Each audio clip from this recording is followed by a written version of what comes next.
So that was your applause, Glenn. Welcome for the keynote for the 30th Communication Congress in Hamburg. The floor is yours. Thank you. Thank you very much. And thank you to everybody for that warm welcome. And thank you as well to the Congress organizers for inviting me to speak. My reaction when I learned that I had been asked to deliver the keynote to this conference was probably similar to the one that some of you had, which was, wait, what? And you know, the reason is that my cryptographic and hacker skills are not exactly world-renowned. You know, the story has been told many times of how I almost lost the biggest national security story in the last decade, at least, because I found the installation of PGP to be insurmountably annoying and difficult. And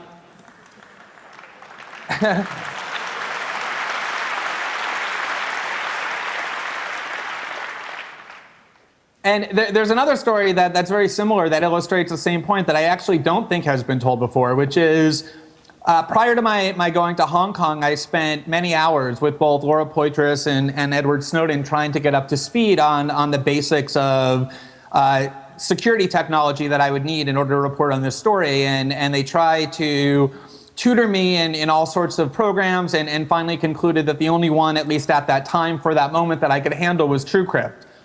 And they taught me the basics of TrueCrypt, and I went to Hong Kong, and before I would go to sleep at night, I would play around with TrueCrypt, and I kind of taught myself a couple of functions that they hadn't even taught me, and really had all this sort of confidence. And on the third or fourth day, I went over to meet both of them, and I was beaming with pride, and I showed them all the new things that I had taught myself how to do on TrueCrypt, and I pronounced myself this cryptographic master that I was really becoming advanced.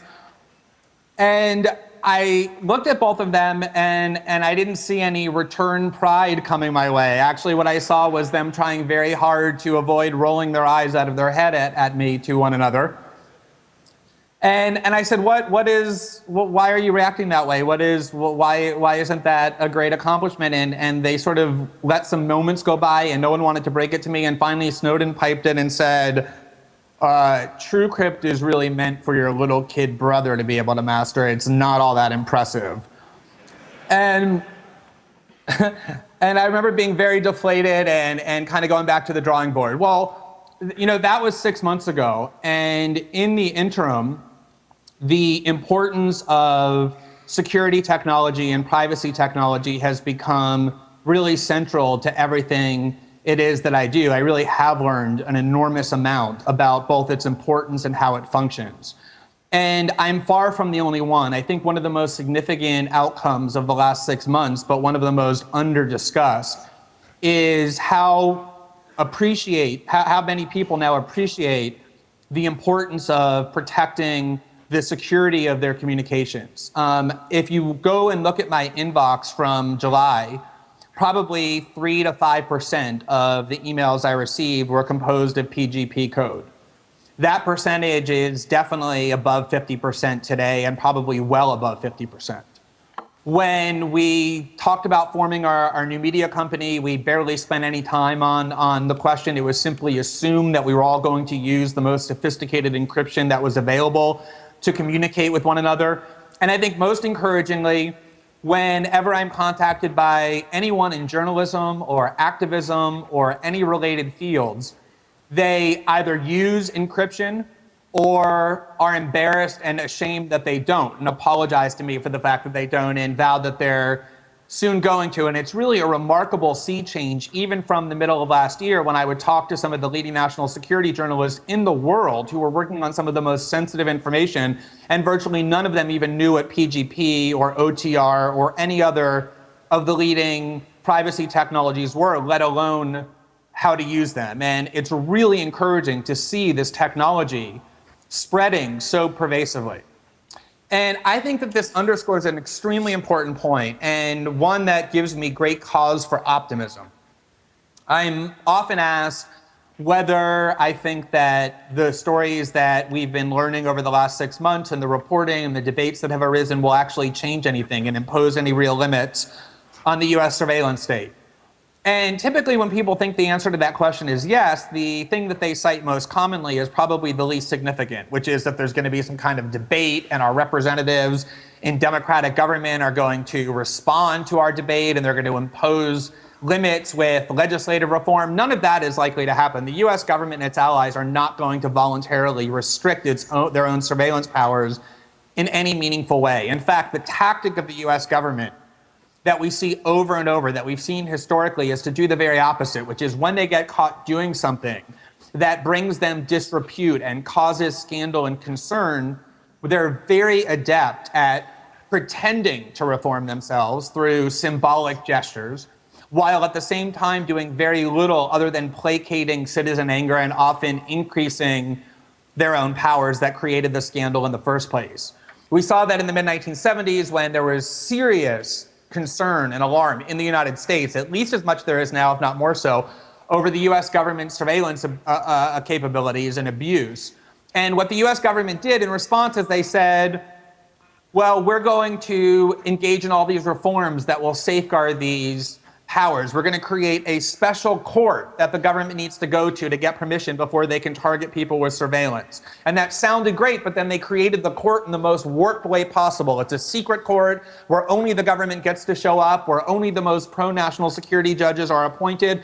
And so this court gave the appearance of oversight when in reality it's the most grotesque rubber stamp that is known to the Western world. They almost never disapprove of anything. It simply created the appearance that there was judicial oversight.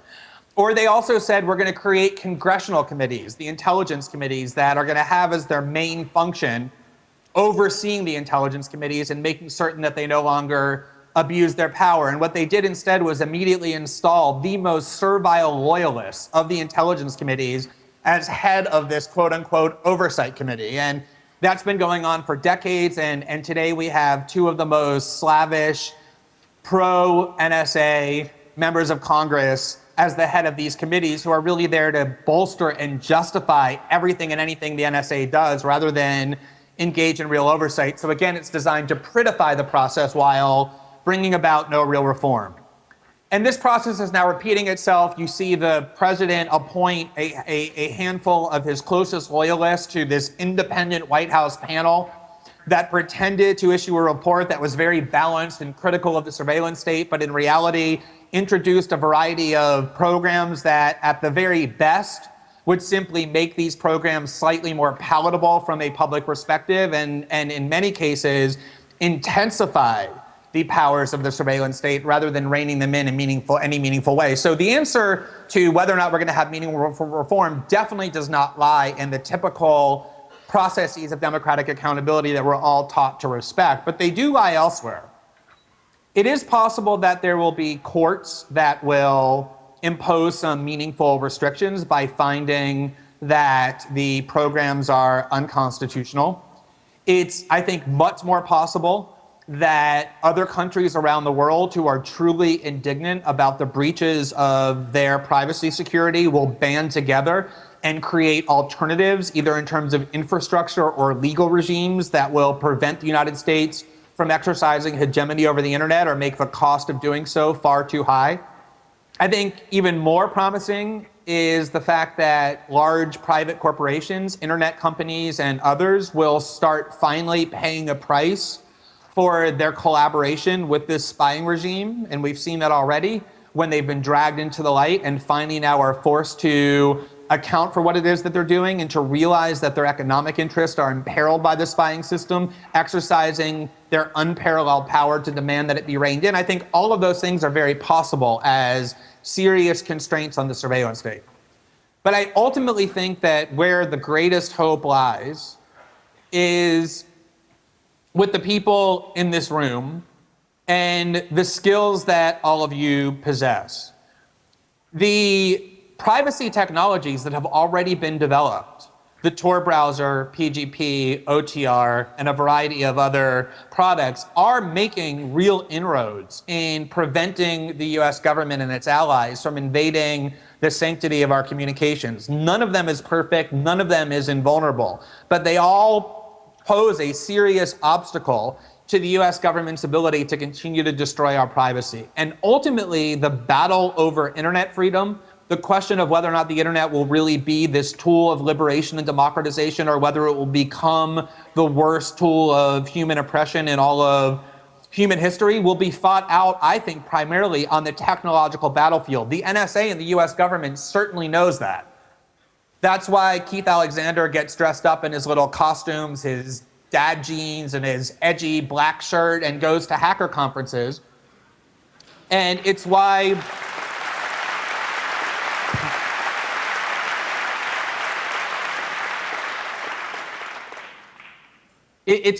corporations in Silicon Valley like Palantir Technologies spend so much effort depicting themselves as these kind of rebellious pro-civil libertarian factions, as they spend most of their time in secret working hand in hand with the intelligence community and the CIA to increase their capabilities, because they want to recruit particularly younger brain power onto their side, the side of destroying privacy and putting the internet to use for the world's most powerful factions. And what the outcome of this conflict is, what the internet ultimately becomes, really is not answerable in any definitive way now. It depends so much on what it is that we as human beings do.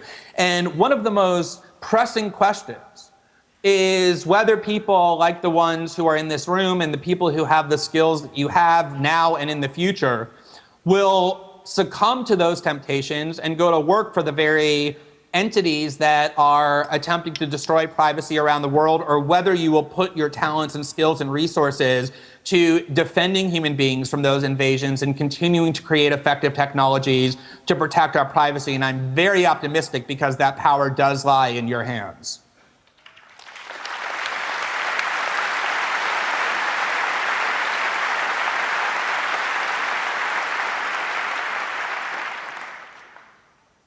So I want to talk about another cause of optimism that I have, which is that the Pro-Privacy Alliance is a lot healthier and more vibrant. It's a lot bigger and stronger than I think a lot of us, even who are in it, often appreciate and realize. And even more so, it is rapidly growing, and I think inexorably growing. I know for me personally, every single thing that I have done over the last 6 months on this story, and all of the platforms I've been given, like this speech, and the honors that I've received and the accolades that I've been given, are ones that I share completely with two people who have been critically important to everything that I've done. One of them is my unbelievably brave and incomparably brilliant collaborator, Laura Poitras.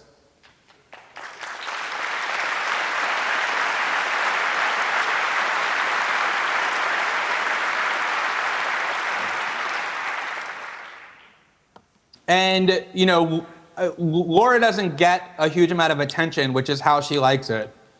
But she really does deserve every last recognition and honor and award, because although it sounds cliche, it really is the case that without her, none of this would have happened.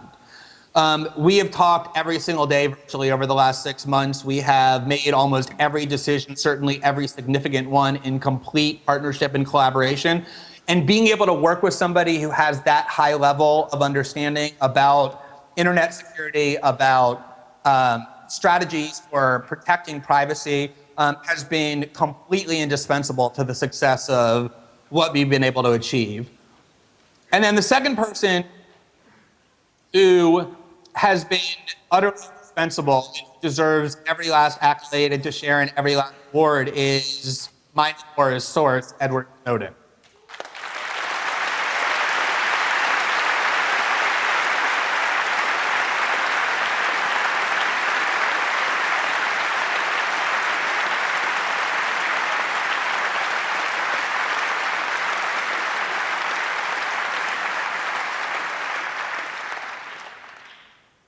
It is really hard to put into words what a profound effect his choice has had on me and on Laura and on the people with whom we've worked directly and on people with whom we've indirectly worked, and then millions and millions of people around the world. The courage and the principled act of conscience that he displayed will shape and inspire me for the rest of my life and will inspire, I'm convinced, millions and millions of people to take all sorts of acts that they might not have taken because they've seen what good for the world can be done by even a single individual.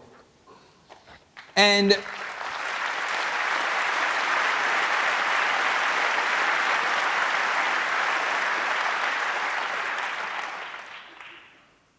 But I think it's so important to realize, and this to me is the critical point, is that none of us, the three of us, did what we did in a vacuum. We were all inspired by people who have done similar things in the past. I'm absolutely certain that Edward Snowden was inspired in all sorts of ways by the heroism and self-sacrifice of Chelsea Manning.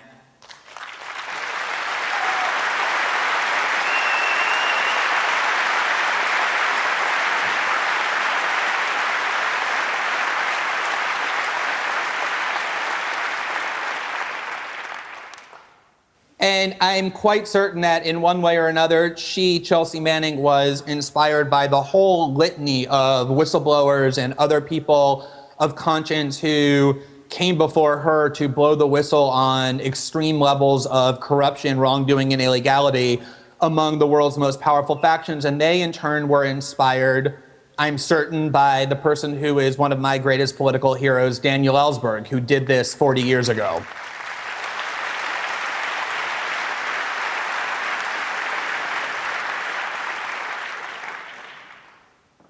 And even beyond that, I think it is really important to realize that everything that has been allowed to happen over the last 6 months, and I think any kind of significant leak and whistleblowing of classified information in the digital age, both past and current and future, owes a huge debt of gratitude to the organization which really pioneered the template, and that's WikiLeaks.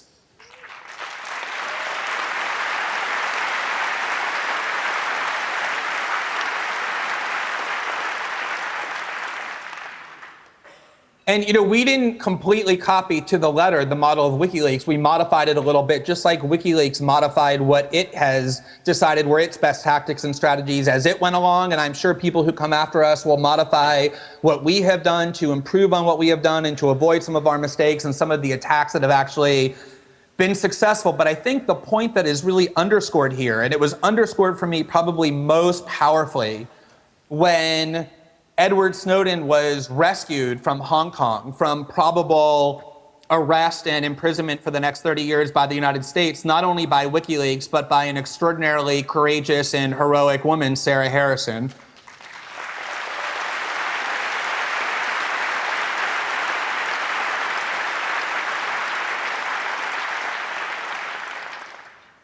There's a huge network of human beings around the world who believe in this cause, and not only believe in it, but are increasingly willing to devote their energies and their resources and their time and to sacrifice for it.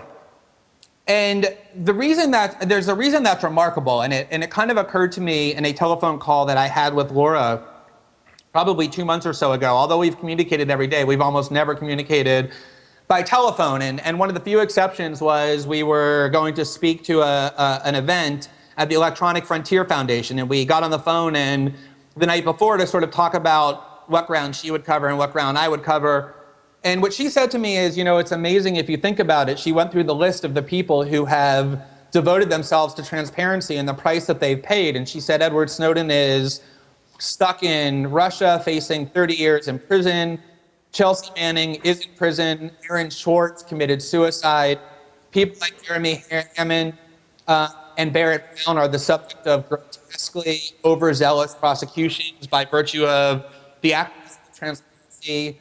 they've engaged in. Even people like Jim Risen, who is with an organization like the New York Times, faces the possibility of prison for the stories that he's published. Laura and I have been advised by countless lawyers that it's not safe for us to even travel to our own country. And she said it's really a sign of how sick our political culture has become, that the price for bringing transparency to the government and for doing the job of the media and the Congress that they're not doing is these extreme forms of punishment.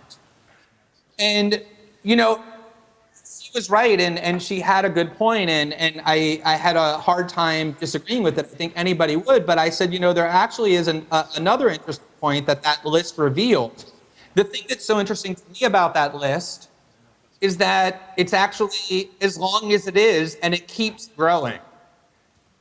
And the reason why that's so amazing to me is because the reason that people on that list and others like them pay a price is because the United States knows that its only hope for continuing to maintain its regimen of secrecy, behind which it can engage in those radical and corrupt acts, is to intimidate and deter and threaten people who are would-be whistleblowers and transparency activists from coming forward and doing what it is they do, by showing them that they will be subjected to even the most extreme punishments and there's nothing anybody can do about it. And it's an effective tactic.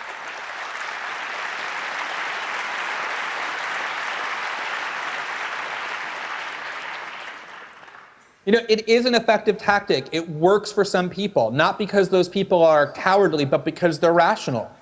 It really is the case that the United States and the British government not only are willing but able to essentially engage in any conduct, no matter how grotesque, no matter how extreme, no matter how lawless, with very little opposition that they perceive is enough to make them not want to do it. And so there are activists who rationally conclude that it's not worth the price for me to pay in order to engage in that behavior. That's why they continue to do it. But the paradox is that there are a lot of other people, I think even more people, who react in exactly the opposite way. When they see the US and the UK government showing their true face, showing the extent to which they're willing to abuse their power, they don't become scared or deterred, they become even more emboldened. And the reason for that is that when you see that these governments are really capable of that level of abuse of power, you realize that you can no longer in good conscience stand by and do nothing. It becomes an even greater imperative to you to come forward and shine a light on what they're doing. And if you listen to any of those whistleblowers or activists, they'll all say the same thing. It was a slow process to realize that the acts in which they were engaging were justified, but they were finally convinced of it by the actions of these governments themselves. And it's a really sweet irony. And I think a cause for serious optimism that it is the United States and its closest allies who are sowing the seeds of dissent, who are fueling the fire of this activism with their own abusive behavior.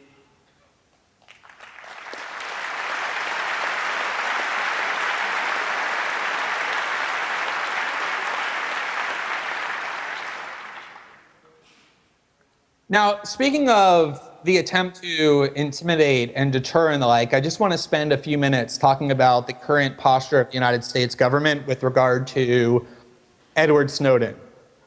It's become extremely clear at this point that the US government at the highest levels on down is completely committed to pursuing only one outcome.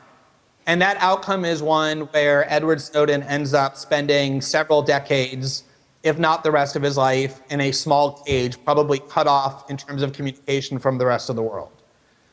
And the reason why they're so intent on doing that is not hard to see. It's not because they're worried that society needs to be protected from Edward Snowden and from him repeating these actions. I think it's probably a pretty safe bet that Edward Snowden's security clearance is more or less permanently revoked.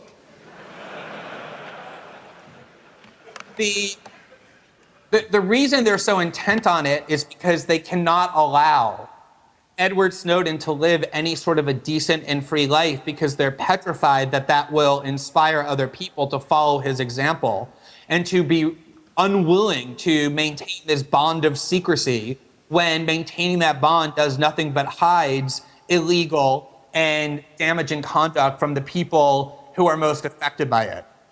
And what I find most amazing about that is not that the United States government is doing that. That's what they do. It's who they are.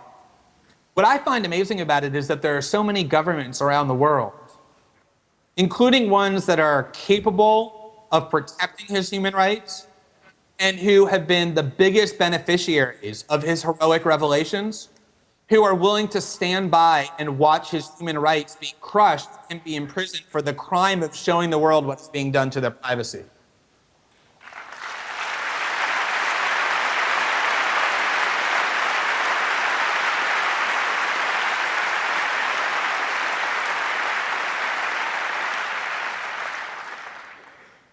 It has really been startling to watch governments, including some of the largest in Europe, and their leaders go out in public and express intense indignation over the fact that the privacy of their citizens is being systematically breached, and genuine indignation when they learn that their privacy has also been targeted.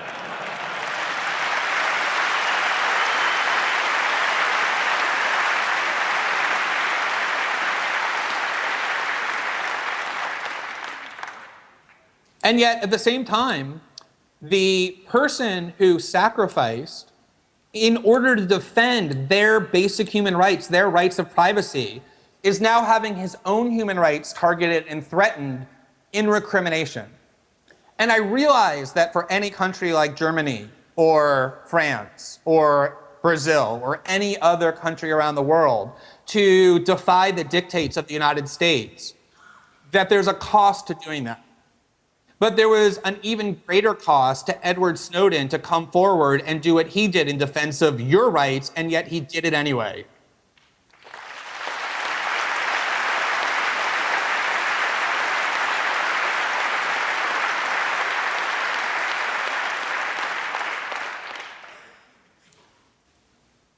And I think that what's really important to realize is that countries have the legal and the international obligation by virtue of treaties that they've signed to defend Edward Snowden from political persecution and prevent him from being in cage for the rest of his life for having shone a light on systematic abuses of privacy and other forms of abuses of secrecy. But they also have the ethical and moral obligation as the beneficiaries of his actions to do what he did for them, which is to protect his rights in return.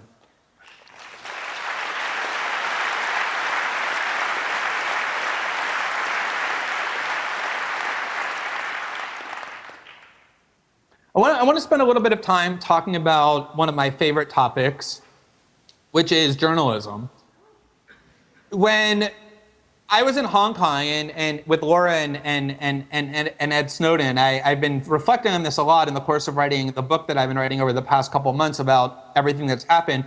One of the things I realized in looking back on that moment and also in talking to Laura about what took place there was that we spent at least as much time talking about issues relating to journalism and a free press as we did talking about surveillance policy. And the reason is that we knew that what we were about to do would trigger as many debates over the proper role of journalists vis-a-vis the state and other power factions as it would the importance of internet freedom and privacy and the threat of the surveillance state. And we knew in particular that one of our most formidable adversaries was not simply going to be the intelligence agencies on which we were reporting and who we were trying to expose, but also their most loyal, devoted servants, which calls itself the United States and British media. And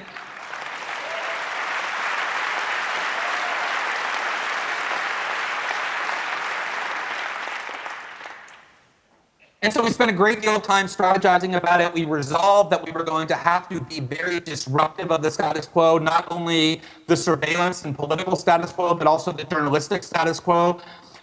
And I think one of the ways that you can see what it is that we were targeting is in the behavior of the media over the past 6 months as these revelations have emerged almost entirely without them and despite them.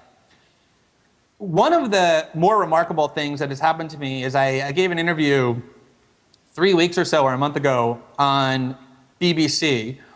And it was on this program called Hard Talk. And I, at one point, had made what I thought was the very unremarkable and uncontroversial observation that the reason why we have a free press is because national security officials routinely lie to the population in order to shield their power and to get their agenda advanced, and that the goal and duty of a journalist is to be adversarial to those people in power, and that the pronouncement that this interviewer was citing about how these government programs are critical to stopping terrorists should not be believed unless there's actual evidence shown that they're actually true. And he interrupted me.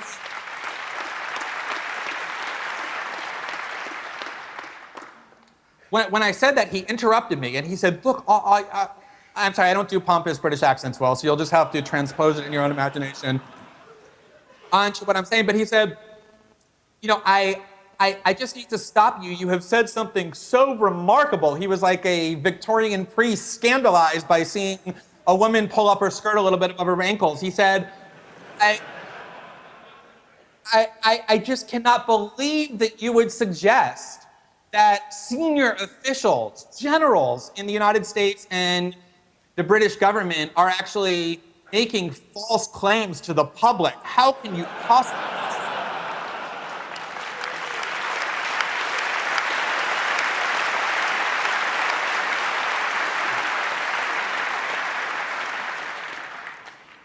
No, that is not aberrational. It really is the central view of certainly American and British media stars, that when especially people with medals on their chest who are called generals, but also high officials in the government make claims, that those claims are presumptively treated as true without evidence, and that it's almost immoral to call them into question or to question their veracity. And obviously, we went through the Iraq War, in which those two same governments specifically and deliberately lied repeatedly to the government, to their people, over the course of 2 years to justify an aggressive war that destroyed a country of 26 million people. But we've seen it continuously over the last 6 months as well.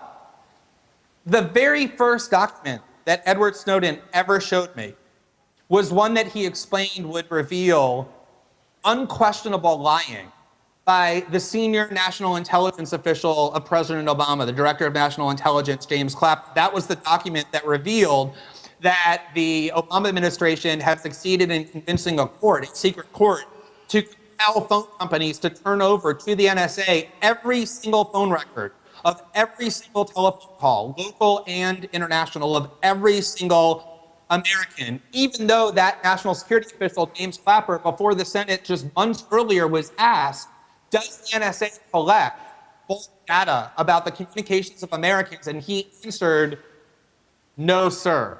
What we all now know is a complete lie.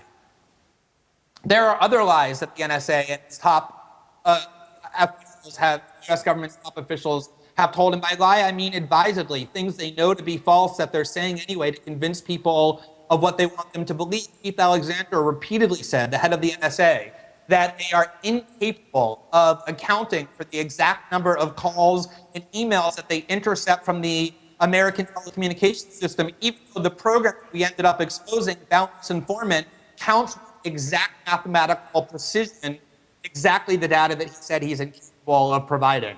Or the NSA and the GCHQ have repeatedly said that the purpose of these programs is to protect people from terrorism and to safeguard national security, and that they never, unlike these evil companies, engage in spying for economic ends.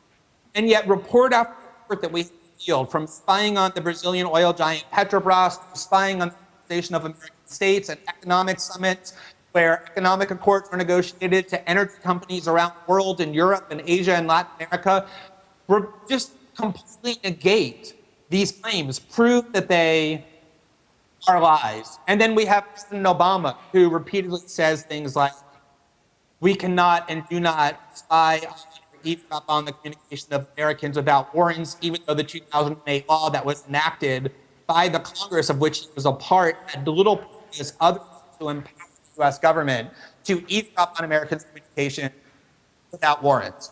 And what you see here is serial lying.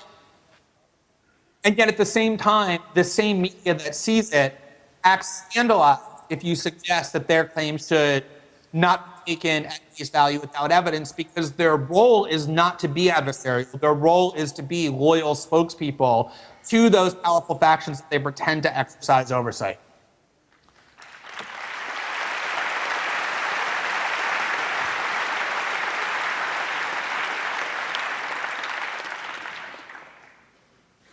Just one more point on that, which is to understand just how the American and British media function. You can pretty much turn on the TV at any moment or open an internet website and see very brave American journalists calling Edward Snowden a criminal and demanding that he be extradited to the United States and prosecuted and imprisoned. They're very, very brave when it comes to declaring people who are scorned in Washington and who have no power and have become marginalized. They're very brave in condemning them and standing up to them and demanding that the rule of law be applied to them faithfully. He broke the law, he must pay the consequences. And yet, the top national security official of the United States government went to the Senate and lied to their face, as everybody now knows, which is at least as much of a serious crime as anything Edward Snowden is accused of. And you will be hard-pressed to find a single one of those great criminals.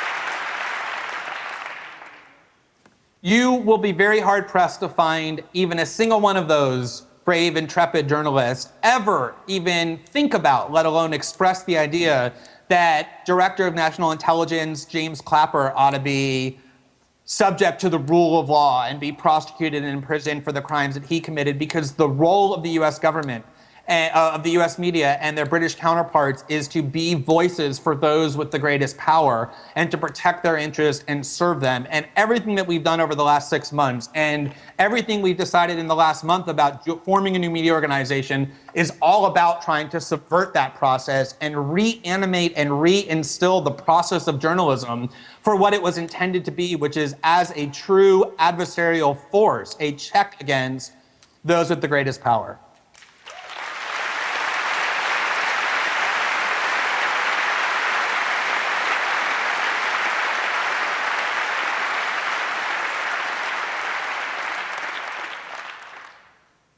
So I just want to close with one last point, which is the nature of the surveillance state that we've reported over the last 6 months. Every time I do an interview, people ask similar questions such as, what is the most significant story that you have revealed? Or what is it that we have learned about the last story that you just published? And what I've really begun saying is that there really is only one overarching point that all of these stories have revealed.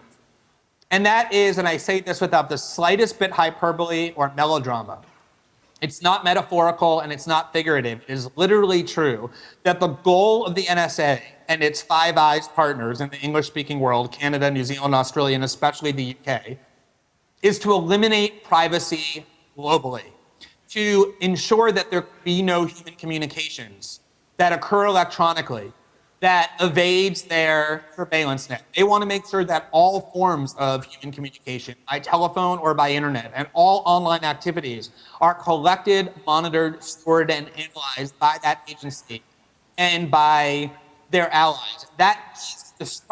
Is to describe a ubiquitous surveillance state. You don't need hyperbole to make that point, and you don't need to believe me when I say that that's their goal. Document after document within the archive that Edward Snowden provided us declare that to be their goal. They are obsessed with searching out any small little crevice on the planet where some form of communication might take place without their being able to invade it. One of the stories that we're working on now, I used to get in trouble when I was at The Guardian for previewing my stories. I'm not at The Guardian anymore, so I'm just going to do it anyway, is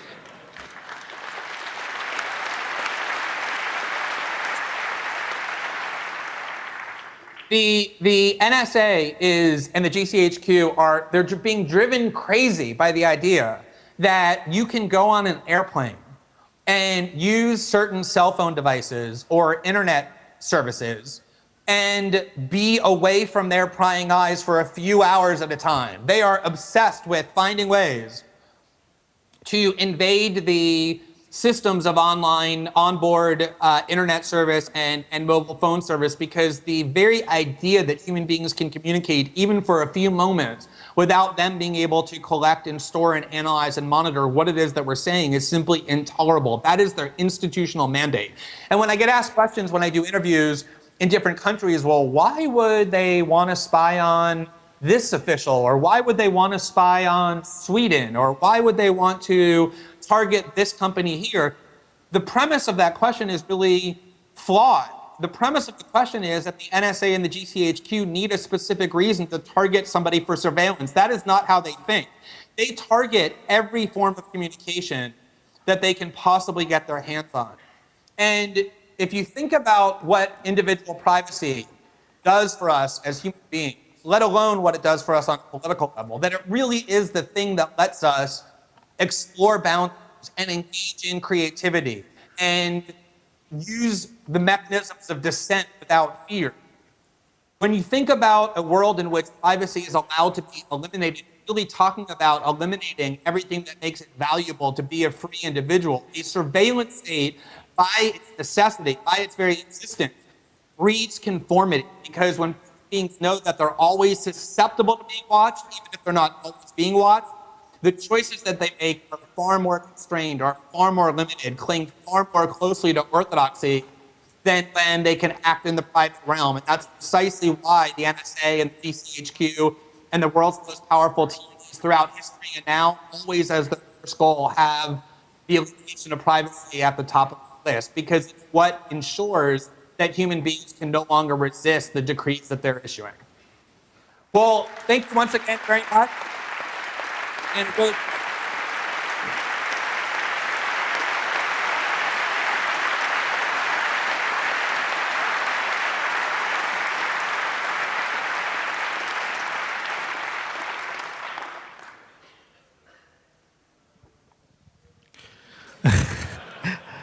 So, thanks, Glenn. We have a little bit of time for questions. I start with one, and that is, what do you think is the motivation behind this? We want to be able to spy on really everyone. So the motivation behind the motivation. there are some obvious discrete motivations, whether it be the ability to learn what economic competitors are doing, the ability to learn about technological advances in other countries in order to replicate them, the ability to learn what's happening politically and diplomatically in different countries to get better contract negotiations or to be able to better manipulate the world. But ultimately, it really is only one goal, and that goal is power. If you think about what it means to be able to know everything about everybody else in the rest of the world, and this is the key for me, while at the same time, those power factions that know everything about what the rest of the world is doing are building an ever higher and more impenetrable wall of secrecy behind which they operate, the power imbalance is as extreme as it gets. In a healthy society, private individuals have privacy, hence the name privacy, except in the rarest of cases. It's supposed to be public servants, public figures, public agencies that have extreme transparency, except in the most extreme cases, hence the name public sector. And yet we've completely reversed that, so that we as private individuals have almost no privacy, and they as public figures, public servants, public officials, have almost no transparency. And that ultimately is what this surveillance system is about, is accumulating more and more power by being able to know everything about those over whom they're ruling, while those over whom they're ruling know virtually nothing about them.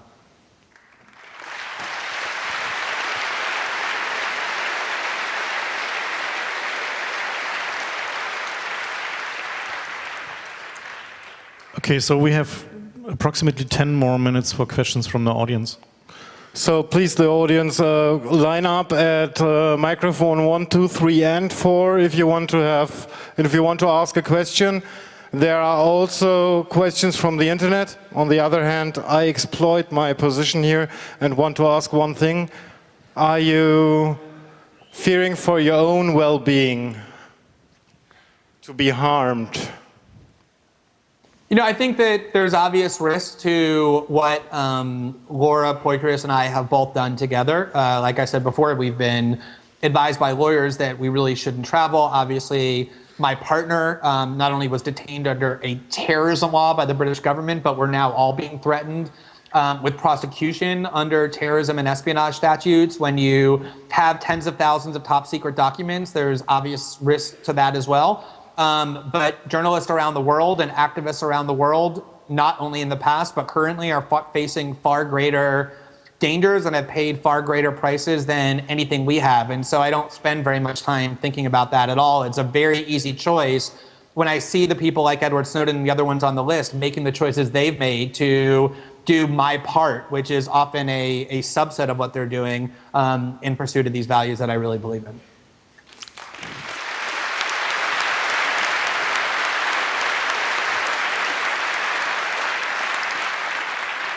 So the next question is from the internet. Do you hear me? Okay. So how do you decide which detail you share with the world and which you are not allowed, or which you don't know if we are allowed to see everything you have? So what is your decision process there? Do you decide that on your own or in a committee? And what are the criteria for the information that you release right now? Yeah, that's a great question. That's probably been by far the hardest choices that we've had to make. And I know there's a lot of debate surrounding it, and I've watched that debate because it's been really valuable to, I think, all of us who have had to make these choices. The first factor that we use is the agreement that we entered into with Edward Snowden when he came to us and expressed very clear ideas about what he wanted to achieve and how he thought best that could be achieved. And we spent a lot of time talking to him about the methods that we would use, about what we would publish, about what we wouldn't publish. And regardless of the debates that have taken place, we feel duty-bound to adhere to the agreement that we entered into with him, because he is not an object to be sacrificed for a cause. He is a human being whose agency and autonomy has to be regarded and honored. And everything that we've done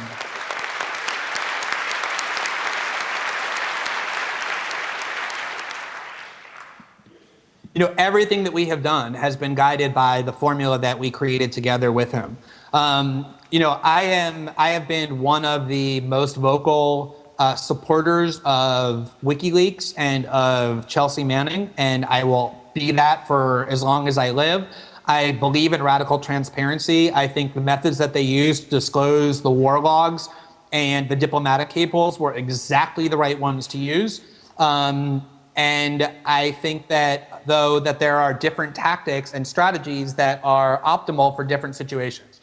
And one of the choices that we made was that there were certain kind of information we didn't want to disclose. We didn't want to disclose information that would help other states augment their surveillance capabilities to which they would subject their own citizens. We didn't want to publish any of the information that the NSA has gathered about people, whether it be their raw communications or the things the NSA has said about them as a result of what they gathered, because to do that would be to destroy people's privacy and do the NSA's dirty work for them. And we didn't want to publish anything that would endanger the lives of innocent human beings who might be named by those documents. Everything else beyond that, what we have done is sought to publish in a way that will create the most powerful debate and the greatest level of recognition, and to sustain the interest that people have in the debate that we felt like was so urgently needed.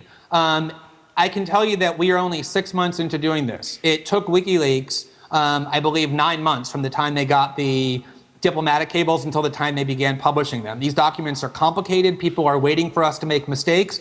It's important that we understand what it is that we're publishing so that what we say about them is accurate. There is a lot more stories to come, a lot more documents that will be published.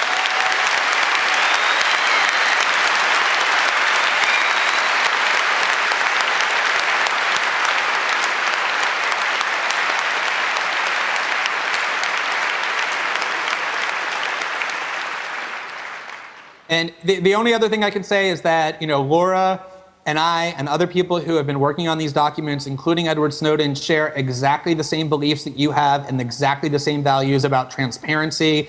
And the last thing that any of us would ever do is sit on or conceal a story that the world ought to know about because it's newsworthy and shines a light on what these factions are doing. And that will never, ever happen. Every last newsworthy document will be published.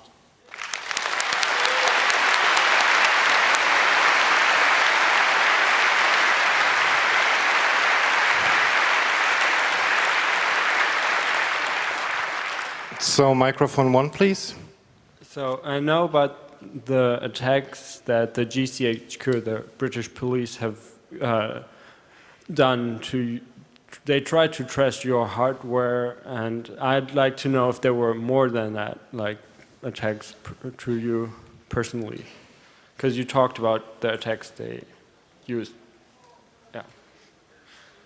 Right. I mean, I think the GCHQ has done us and the world a huge favor by showing their true face to the world. I mean, will the British government ever be able to stand up in public again and condemn some other country for attacks on press freedom without triggering a global laughing fit?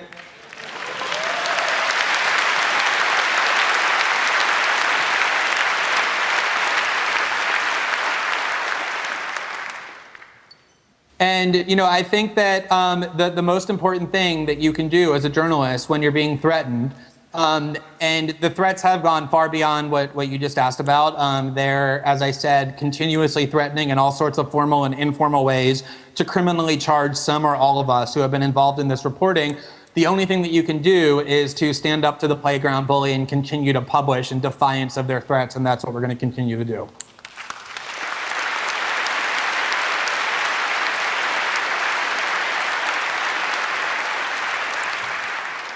Microphone 4, please. Do you have the impression that the governments, especially the German government, are actually doing something, or do you have the impression that they're just putting up a show for the citizens while they actually prefer to cooperate with the NSA and support them? And if it's the latter, what can we do about it? It's definitely the latter.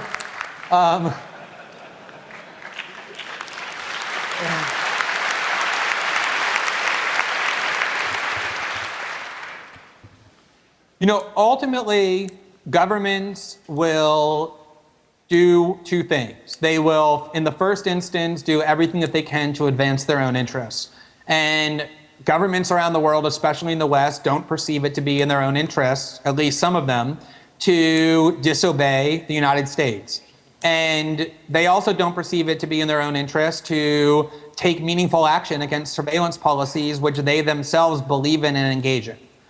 And so the question then becomes, how do you get them to do something beyond that framework? And the only real answer becomes to increase the cost to doing it. As I said earlier, I think that the cost to the internet sector in the United States has become quite real. The cost to Boeing, which just lost a $4 billion contract for fighter jets because Brazil didn't want to buy from a country that has been systematically spying on them, is very real. I think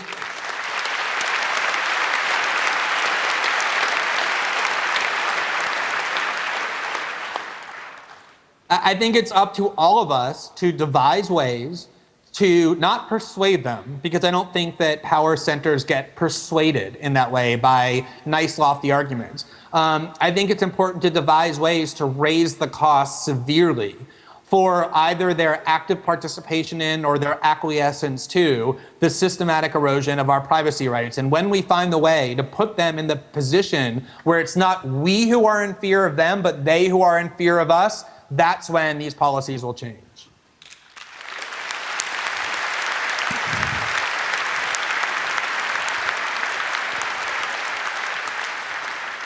I think it was a perfect closing of your keynote. Thanks a lot for taking the time. And thank you, everybody. Appreciate it.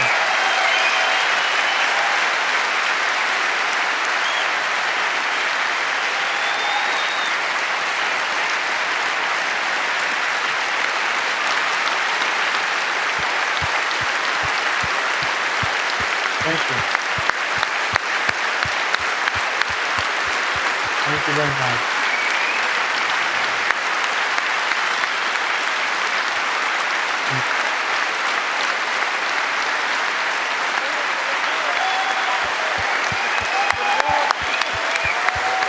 so much.